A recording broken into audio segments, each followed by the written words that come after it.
In the late 1960s and early 1970s, when I was a music major at WVU, there were an awful lot of opportunities to play music both inside and outside of the CAC that were not part of the regular curriculum. And I had plenty of opportunities to play jazz and rock and roll and shows, do a lot of subbing. One of the things that if you play the drums and you're also a percussionist, you become kind of in great demand to play at pop concerts with orchestras, because you could cover several parts at the same time. They didn't have to hire as many people, and it was fun to say play snare drum, bass drum, and cymbal parts and have to read them all at once and cover them. Later on in Hollywood, if you could do that, you got paid more for recording sessions. They called it doubles. So it was a good skill to have developed while I was there. And there are a couple things I wanted to bring to your attention I thought were kind of special. Jim Valenowith had a, I think it was called The Office. It was a below street level space that he would set up as a small theater, and they would do musical reviews, and you'd walk down there and get to play stuff you normally wouldn't. And it was my first experience at seeing drama majors running around naked backstage, uninhibited to do costume changes. So that kind of stands out. Just as sort of an aside, one of the places you got to play was the Hotel Morgan, which had seen better days. And I think this is something that needs to go down in history and not be forgotten.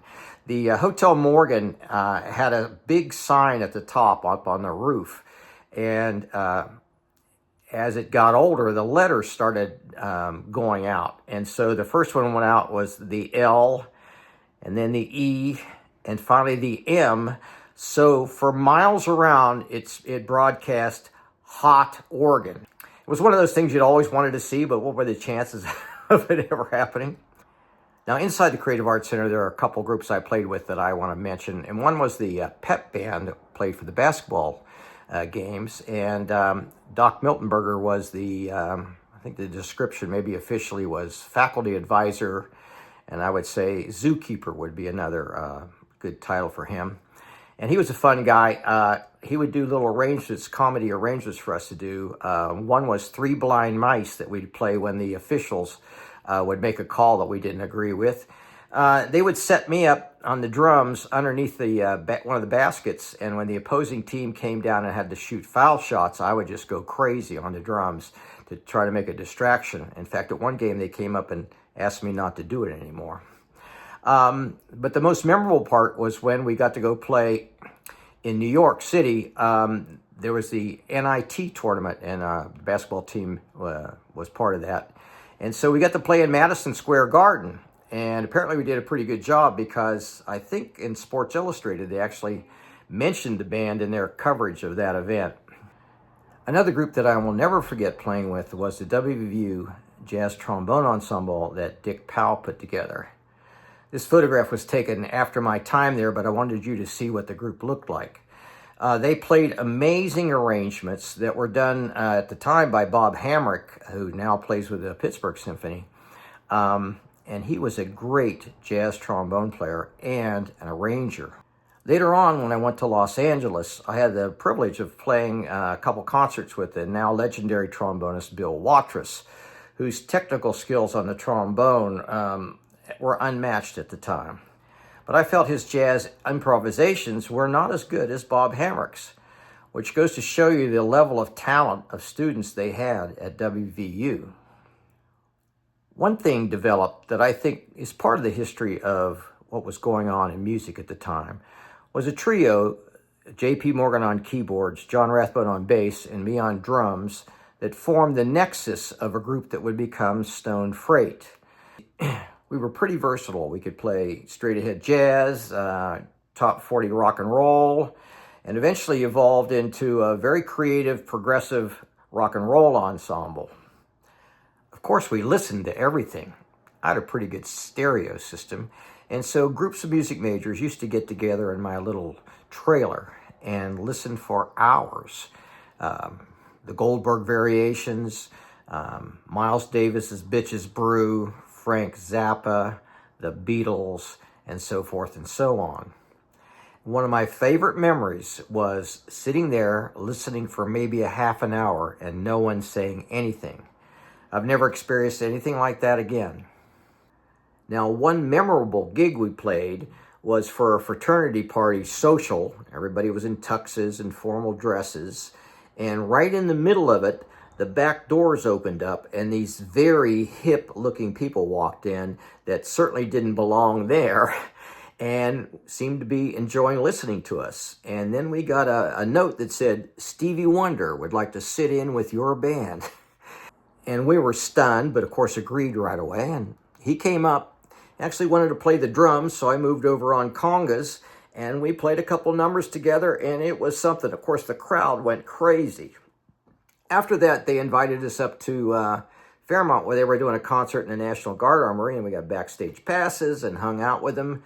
And now I can say I played with Stevie Wonder. We also did some stuff inside the Creative Arts Center. We played a recital of our original compositions. But then something very surprising happened. Apparently they got a call from the governor's office to have the best jazz trio available in the department go down and play at the Greenbrier Resort for the Republican Governors Conference. And our job was to back up this Las Vegas act called the Saints. And they kind of did a variety of things. Some of it was comedic and some of it was just straight ahead jazz trio stuff. And we got down there and they saw a bunch of 3 kids from the university, and they were very skeptical that in the backwaters of West Virginia, there would be musicians good enough to play their book. So we sat down and we did a rehearsal of the first act, and things went well. Only the music for the second act got lost on the airplane, and they didn't have it. And it came in during the first act. So we had to get together at intermission and just talk through the music. And they were very worried that we would be able to play this stuff because it was complicated with stops for jazz routines. And they were doing stuff from Jesus Christ Superstar that had all kinds of time changes in it. Well, they shouldn't have worried because we just blew that music right off the page. And after it was over, they said we played better than many of the professionals they get in Miami and New York and Las Vegas. So we're pretty proud of that. We were always looking for a place to practice. It was a real problem. And lo and behold, the solution came from one of the most unlikely sources we could imagine.